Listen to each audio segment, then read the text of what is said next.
اعوذ باللہ من الشیطان الرجیم بسم اللہ الرحمن الرحیم لا حول ولا قوة الا باللہ العلی العظیم حسبنا اللہ نعم الوکیل نعم المولا ونعم النصیر وبہ نستعین والصلاة والسلام علی اشرف الانبیاء والمرسلین سیدنا و مولانا بالقاسم محمد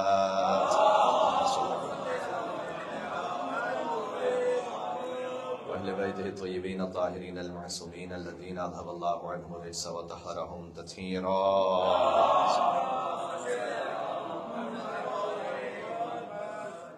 رحمة الله على محبهم واللعنة الدائمة على أعدائهم أجمعين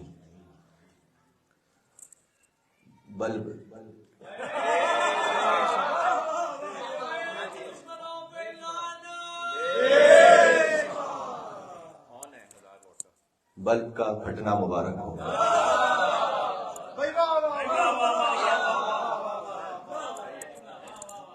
اگر آپ عرب ورلڈ میں دیکھیے تو اس عید کے ناموں میں سے ایک ہے فرحت الزہرا، زہرا سلام اللہ علیہا کی فرحت کا دن، ان کی مسرت کا دن. لیکن ایک اور پوسٹر بڑا فریکوینٹ ہے، وہ ہے عید البقر. باقر سنا ہے آپ نے؟ علوم کو شگافتہ کرنے والے چونکہ امام باقر ہیں لہٰذا انہیں باقر کہتے ہیں. عید البقر، پھٹنے کی عید.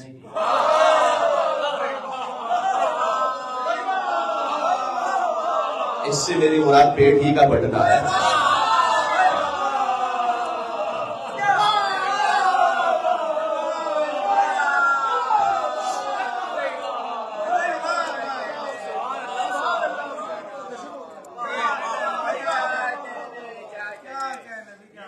تو یہ جشن وہ ہے جو اپنے اندر بڑی مسرتیں رکھتا ہے. اب کچھ باتیں ایسی ہیں کہ جو ہو سکتی ہیں، کچھ باتیں ایسی ہیں کہ جو ہو چکی ہیں اور آپ تک پہنچ چکی ہیں. ذکر حیدر سن کے دشمن ہاتھ ملتا رہ گیا، ذکر حیدر سن کے دشمن ہاتھ ملتا رہ گیا، بلب کا تھا کام جلنا سو وہ جلتا رہ گیا.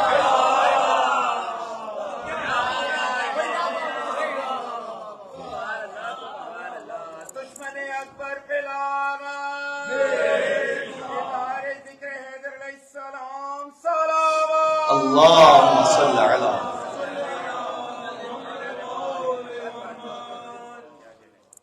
اس سے زیادہ سادہ الفاظ میں تبرہ کر نہیں سکتا تھا آپ تک پہنچا.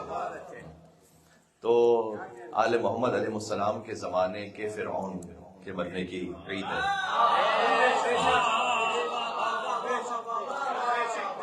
امام علیہ السلام نے اس عید کو یہ نام دیا ہے. 72 ناموں میں سے ایک نام یہ دیا ہے. ایک اور مبارکباد کا طریقہ یہ ہے کہ دوسری عید غدیر مبارک ہو.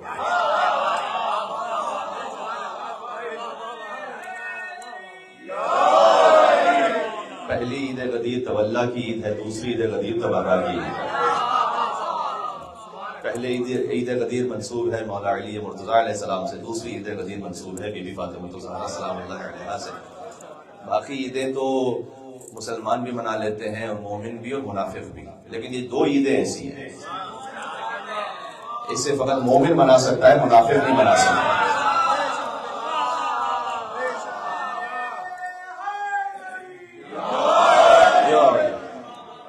آپ غور کیجئے گا روایات میں، اگر آپ غور کیجئے تو یا علی ما یبغضک المومن وما یحبک المنافق، جو تقسیم کی گئی نا انسانوں کی عقیدے کے اعتبار سے، وہ یا مومن ہے یا منافق ہے.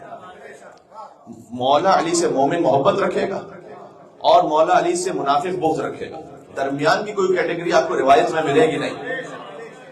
تو اب اگر فرض کیجئے کہ کوئی مولا علی علیہ السلام سے محبت رکھنے والا ہے تو وہ مومن ہے لیکن منافق نہیں ہے. اس کی پہچان کیا ہے؟ اس کی پہچان یہ ہے جناب ہم بھی علی کو مانتے ہیں، ہم بھی علی کو مانتے ہیں، ہم بھی علی کو مانتے ہیں، تو تم انہیں کیوں مانتے ہو جنہیں علی نہیں مانتا؟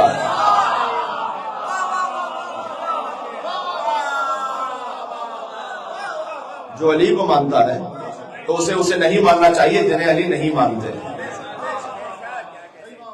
تو مولا علی علیہ السلام نے حذیفہ یمانی سے خوشخبری سنائی تھی. اور البتہ یہ کہ اس روایت کے بارے میں بعض لوگ اس پر اعتراض کرتے ہیں یا اس پہ ایک سوال اٹھاتے ہیں. میں اس رجال کی بحث میں اس وقت نہیں جانا چاہتا.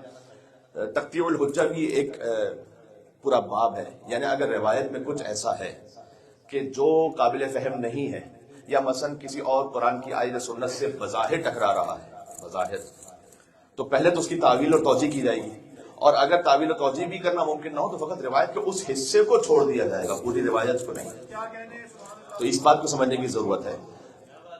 یہ عید وہ ہے کہ سب سے پہلے مولا علی نے منائی،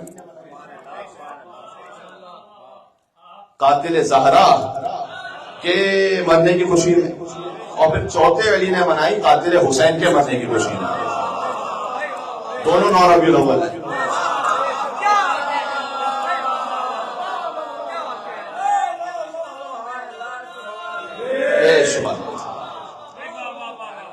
دونوں ہی 9 ربیع الاول ہیں. پہلے علی کے چہرے اقدس پر بھی خوشی آئی، وجہ اللہ چہرے پر جب مسکراہٹ آئی ہوگی تو اس کی الگ ہی شان ہوگی. اور میں اسی لیے عرض کرتا ہوں کہ اہل بیت علیہ السلام کے خانوادے میں غم زیادہ ہیں، خوشیاں کم ہیں. تو جب خوشیاں آئیں تو بھرپور طریقے سے اسے منائی جاتی ہے. جب خوشیاں آئیں تو اس میں غم کی کوئی گنجائش نہیں رہتی، تو خوشیوں کی گنجائش رہتی. تو چہرے پر مسکراہٹ ہونی چاہیے. آج جو اگر بیوی زہرا سلام اللہ علیہا کی خوشنودی کی خاطر مسکرا جائے تو مسکرانا بھی عبادت ہے. تو آج مسکرا رہا ہے وہ قبر میں بھی مسکراتا رہ جائے گا. تو آج کی عید منسوب ہے مولا علی علیہ السلام کے چہرہ اطہر پر خوشی سے، اور چوتھے علی امام زین العابدین علیہ السلام کے چہرہ اطہر پر خوشی سے. دونوں کے چہروں پر خوشی آئی 9 ربیع الاول کو. ایک بیوی کے قاتل کے مرنے کی وجہ سے، اور ایک ابا عبداللہ حسین علیہ السلام کے قاتل کے مرنے کی وجہ سے. اور حسین کے قاتل تو بہت زیادہ تھے، لہذا کم از کم 5 سر تھے کہ جو مختار علیہ السلام نے بھجوائے تھے امام زین العابدین علیہ السلام کی خدمت میں. اور 9 ربیع الاول ہی کا دن تھا، اور امام علیہ السلام نے فرمایا کہ اللہ نے مجھ سے کیے وعدے کو پورا کر دیا، اللہ نے وعدے کو پورا کر دیا، اللہ نے وعدے کو پورا کر دیا. اس کے بعد اس گٹری کو کھولا کہ جس میں سر موجود تھے. تو ابن زیاد کا سر تھا، اس میں حربلا کا سر تھا، اس میں غولی کا سر تھا، اس میں عمر سعد کا سر تھا. امام علیہ السلام کے چہرے پر کربلا کے بعد پہلی مرتبہ مسکراہٹ آئی، اور امام نے فرمایا رحم اللہ المختار، اللہ مختار پر اپنی رحمتوں کو نازل فرمائے، اللہ مختار پر اپنی رحمتوں کو نازل فرمائے. دیکھیں جہاں پر حضرت مختار علیہ السلام کی بات ہے نا، یہ موضوع بڑا آسان بھی ہے، بڑا مشکل بھی ہے. آسان اس کیفیت میں ہے کہ اگر فقط اخبار سنانا ہے تو آسان ہے، لیکن اگر کچھ علمی جواہر کو نکالنا ہے تو دفعہ مشکل موضوع ہے، اتنا آسان نہیں ہے. ایک آیت ہے سورہ توبہ کی آیت.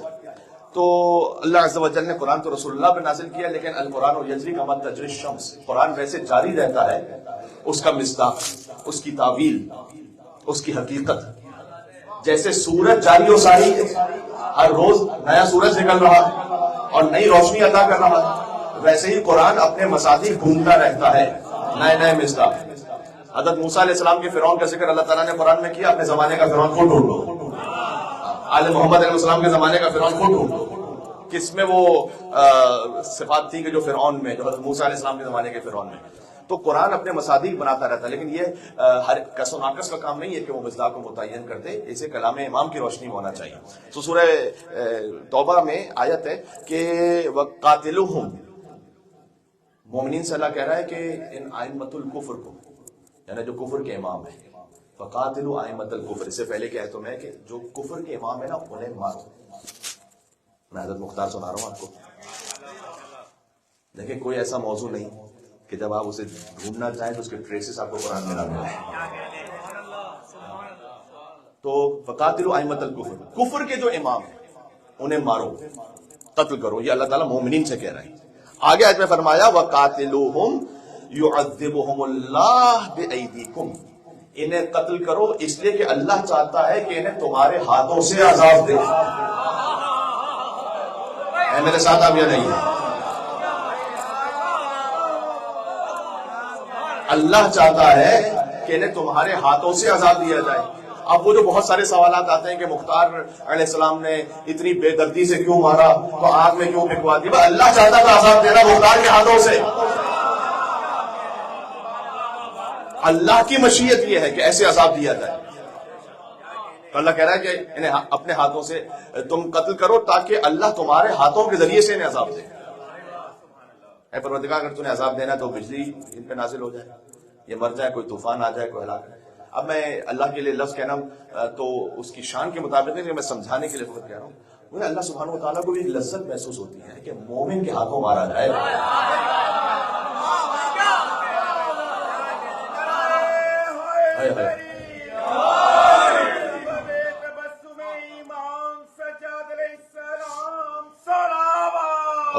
صل علی محمد وعلی. وقت بڑا محدود ہے. وَيُخْزِهِمْ، اللہ چاہتا ہے کہ انہیں تمہارے ہاتھوں سے عذاب بھی دے اور تمہارے ہاتھوں سے ذلیل بھی کرے. قرآن سنا رہا ہوں آپ مصداق خود تلاش کر لیجیے گا. وَيُخْزِهِمْ، اللہ چاہتا ہے کہ انہیں تمہارے ہاتھوں سے ذلیل کرے. وَيَنْصُرَكُمْ عَلَيْهِمْ، اللہ تمہاری مدد کرے گا. وَيَشْفِي صُدُورَ قَوْمٍ مُؤْمِنِينَ، اس آیت سے اس لفظ سے مجھے کام لینا ہے. اور اللہ چاہتا ہے کہ تمہارے اس کام کے ذریعے سے کچھ مومنین کے سینوں کو شفا مل جائے. کچھ مومنین کے سینوں کو ٹھنڈک مل جائے. اللہ تمہارے کام سے یہ چاہتا ہے. امام سجاد علیہ السلام کے پاس جب 9 ربیع الاول کو قاتلان امام حسین کے سر پہنچے تھے تو امام علیہ السلام نے فرمایا، ہم سروں کو دیکھ کر پہلی دفعہ مسکرائے کہ رحم اللہ المختار، اللہ سبحانہ وتعالیٰ مختار پر رحمت نازل فرمائے. قد شفانا بہ صدورنا، اللہ عز و جل نے مختار کے اس کام کے ذریعے سے ہمارے سینوں کو شفا عطا کر دی. جس کے قدموں میں پہنے ہوئے جوتوں سے مس ہوئی ہوئی خاک کھا کے شفا ہو، وہ امام یہ کہہ رہے ہیں کہ اللہ نے مختار کے کام کے ذریعے سے ہمارے سینوں کو شفا عطا کر دی. کام سمجھ میں آ رہا ہے؟ یہ ہے حضرت مختار. ایک بڑے عالم ہیں، انہوں نے ایک فقرہ لکھا حضرت مختار کے لیے. کہا کہ عربوں کا طریقہ یہ تھا کہ وہ اپنے بچوں کے نام شکاری جانوروں پہ رکھتے تھے. اسد رکھتے تھے، یا کبھی فہد یعنی چیتا، صقر یعنی باز، اس طرح کے نام رکھتے تھے تاکہ دشمن پر ہیبت رہے. تو کہتے ہیں کہ اللہ جانے اللہ سبحانہ وتعالیٰ نے مختار کے والدین کے دل میں کیا خیال ڈالا کہ مشیت اختارت المشیہ، کہ مشیت نے یہ نام ان سے رکھوایا مختار، اس لیے کہ مشیت ہی نے مختار کو چنا، اختیار کیا کہ وہ قاتلان حسین سے انتقام لے. بالعاجل دون العاجل، دو لفظ ہیں عربی میں، ایک ہے عاجل عین سے، ایک ہے حمزہ. عاجل یعنی جلدی، عاجل یعنی دیر، حمزہ والا عاجل یعنی دیر، تعجیل عین سے اس لیے جلدی. بالعاجل دون العاجل کا مختار کو اللہ تعالیٰ نے چنا کہ وہ قاتلان حسین سے انتقام لے. جلدی والا انتقام مختار لے، بعد والا انتقام ماضی ہے.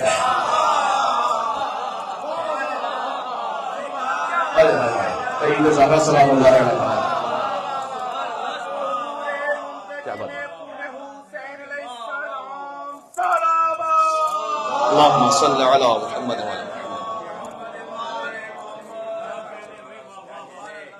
غور کیجیے گا تو مثل کلمۃ خبیثۃ کشجرۃ خبیثہ، کلمہ خبیثہ کی مثال ہے شجرہ خبیثہ کی.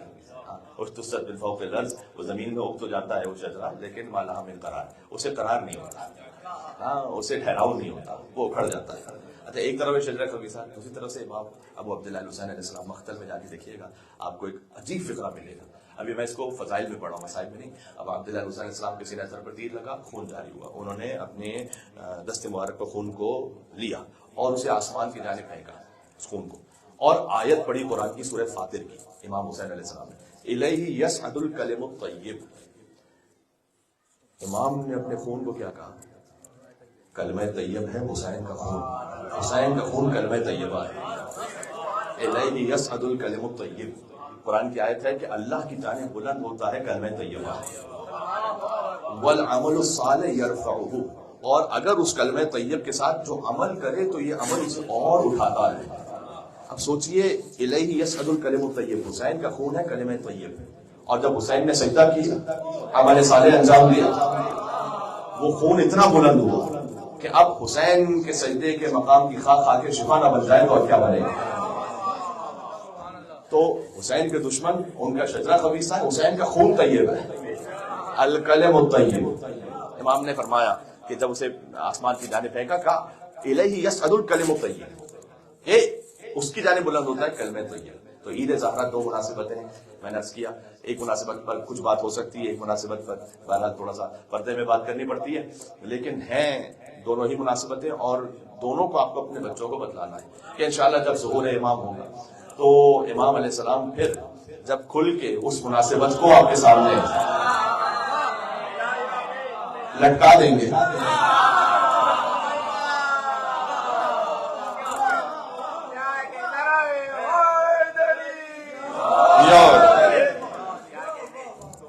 تو جب تک امام امام علیہ السلام نے جتنا بیان کرنے کے لیے کہا اتنا بیان کیا جائے، اس سے زیادہ اس وقت چونکہ ان کی رضا نہیں ہے تو ہم جتنا ہو سکتا ہے اتنا ہی ہم بیان کرتے ہیں۔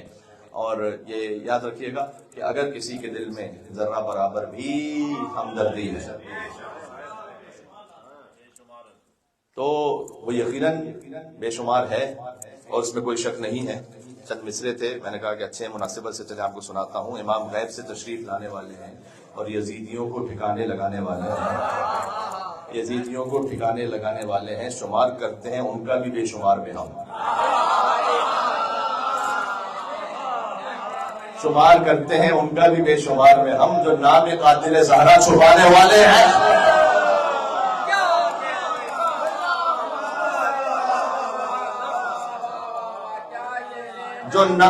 جو نام قاتل زہرا چھپانے والے ہیں۔ یہی تو فرق ہے امت میں اور امامت میں، یہی تو فرق ہے امت میں اور امامت میں، یہ کھانے والے ہیں اور وہ کھلانے والے ہیں۔ 14 کی عظمتوں کو مل کے سلوات بھیجے محمد اور محمد علیہ السلام۔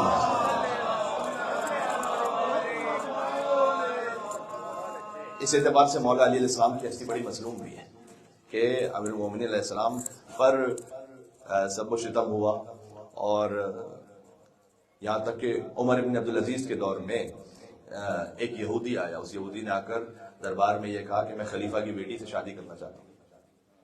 تو نے کہا کہ تم یہودی ہو، تمہیں شرم نہیں آتی، تم کہاں سے خلیفہ کی بیٹی سے شادی کرو؟ تو اس نے کہا پھر علی کون ہے؟ علی کو تو رسول نے اپنی بیٹی دی تھی، خلیفہ کی بیٹی نہیں، رسول کی بیٹی وہ علی، تو پھر یہ علی پر سب و شتم کیوں ہو رہا ہے؟ یہ وہ واقعہ تھا کہ پھر عمر بن عبدالعزیز نے آگے بڑھ کر اس سب و شتم کو مسجدوں میں باقاعدہ جو منصوبے کے ساتھ ہو رہا تھا وہ رکوایا۔ تو امیر المومنین علی بن ابی طالب علیہ السلام اتنے زیادہ مظلوم ہیں کہ ان پر سب و شتم ہوتا رہا۔ چاہیے جو نماز جمعہ میں سب و شتم کیا جاتا تھا تو یہی نماز جمعہ پڑھانے والے یہی راوی بنے، یہی عالم بنے، یہی مولوی بنے۔ اب ان صاحب کیا توقع رکھتے تھے کہ یہ علی اور اولاد علی کے بارے میں کچھ بہتر لکھیں گے، اسی لیے حضرت مختار علیہ السلام کے بارے میں بھی وہ روایتیں شامل ہو گئی چونکہ مختار نے ان کے بڑوں کو مارا تھا۔ تو جیسے جو اصل بغض تھا وہ تو علی بن ابی طالب علیہ السلام سے تھا کہ علی نے ان کے بڑوں کو بدر و احد و خیبر و خندق میں مارا تھا، تو ویسے ہی ایک جزئی بغض مولا علیہ السلام کے مقابلے میں کہہ رہا ہوں کہ وہ جزئی طور پر حضرت مختار علیہ السلام سے بھی تھا کہ مختار نے ان کے بڑوں کو مارا تھا۔ لہذا جب یہ حدیثیں لکھوائی گئی تو اس میں بہت ساری 40 حدیثیں شامل ہوئی، بہت سارا کچھ وہ شامل ہوا۔ ائمہ علیہ السلام نے کبھی تقیہ کے طور پر بھی ارشاد فرمایا کچھ لوگوں کی جان کی حفاظت کے لیے۔ تو یہ سب کچھ ایک پیغام ہمیں دے رہا ہے۔ وہ پیغام کیا ہے؟ اب یہ بڑی اہم بات ہے۔ پیغام یہ ہے کہ میں آپ سے ایک سوال پوچھتا ہوں، حضرت مختار علیہ السلام کا کام آن اے فیس ویلیو بہت ہی اچھا کام ہے نا، اس سے بہتر تو کوئی کام ہی نہیں تھا کہ قاتلان امام حسین علیہ السلام سے انتقام لیا جائے۔ اچھا پھر یہاں پر ضرورت کیا رہ جاتی ہے اتنے اچھے کام کے بعد بھی کہ ہم یہ تلاش کریں کہ امام کی اجازت تھی یا نہیں تھی؟ یہی بحث ہے نا، امام علیہ السلام کی اجازت تھی حضرت مختار کے لیے نہیں تھی؟ نہیں، اس بظاہر بہت اچھے کام کے بعد بھی یہ بات جاننا ضروری ہے کہ امام کی اجازت تھی یا نہیں تھی، اور ہم یہ کہتے ہیں کہ جو تاریخ سے ثابت ہے کہ امام زین العابدین السلام کی اجازت تھی۔ اس کا مطلب کیا ہوا؟ اس کا مطلب ہے کہ آج اگر کوئی بظاہر بہت اچھا بھی کام نظر آ رہا ہے آپ کو، ادھر لڑائی ادھر لڑائی ایسے ویسے سب کچھ، ثابت جب تک نہ ہو کہ امام زمانہ علیہ السلام کی اجازت ہے یا نہیں۔ ارے ہم تو مختار کے کام کو بھی نہیں مانتے جب تک امام کی اجازت نہ ہو۔ بات سمجھ میں آ گئی؟ فقط اور فیس ویلیو کسی کام کو امپورٹنس نہ دیں جب تک یہ ثابت نہ ہو جائے کہ حجت خدا کی اجازت ہے یا نہیں۔ بھائی خانہ کعبہ جیسی عمارت کی تعمیر جیسا محترم کام بھی، ابراہیم علیہ السلام کہتے ہیں ربنا تقبل منا، پروردگار قبول کر، یعنی اگر تیری اجازت ہے اور قبولیت ہے تب جا کر یہ عمل قابل قبول ہے، تب یہ کار ثواب ہے۔ اس خاطر ہے کہ آپ نے ذہن میں اصول بنا لیا، تو مختار علیہ السلام نے ہمیں سکھایا یہ اصول کہ جب امام کی اجازت ہے تو پھر کوئی جہاد، ورنہ بظاہر بہت ہی اچھا کام نظر آ رہا ہو، سب تعریف کر رہے ہو، واٹس ایپ پر تعریف کرنے سے کوئی کام قابل تعریف نہیں بنتا، حجت کی پشت پناہی جب ہوتی ہے تب وہ کام قابل تعریف بنتا ہے۔ یہ ایک درس تھا اور ایک امپورٹنٹ بات تھی کہ جو میں آپ تک پہنچانا چاہتا تھا۔